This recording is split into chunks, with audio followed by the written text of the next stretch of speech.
My aspiration to contest as regional vice chairperson is premised on the fact that within the leadership of the national resistance movement, Obua is tried, Obua is tested, and Obua is trusted.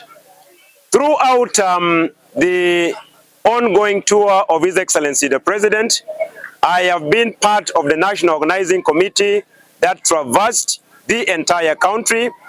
I have seen what is happening in other parts of the country, and it is important that the North gets a befitting leader to represent them in the Central Executive Committee in order to consolidate the gains so far made by the NRM in the region, but also to continue mobilizing for others who do not support NRM to support NRM based on the services that we have rendered.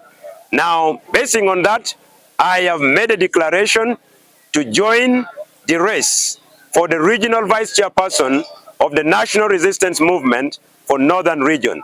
I am optimistic because this is a position that is voted by an electoral college nationally. I believe that the country will be able to support my aspiration, to support my candidature, to support my dreams, to support the motivation behind my contestation for the position of regional vice chairperson of NRM. Definitely the National Resistance Movement, the highest organ is the Central Executive Committee. That is like the main kitchen of the party. Now it means in terms of policy representation, in terms of services, because majorly the Central Executive Committee, being the highest body, makes approval on each and every plan of the party. Now, if it is legislative in nature, then that will go to the NRM Parliamentary Caucus. If it requires the leadership of the respective district, cities, and municipalities, then that will be channeled.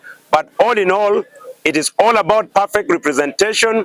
It is all about effective representation of the voices of the NRM supporters and leaders of the party in North at the highest or the apex of NRM, which is the Central Executive Committee. I also know I am replacing a very, very competent figure in the name of the late Right Honorable Jacob Oulanyah.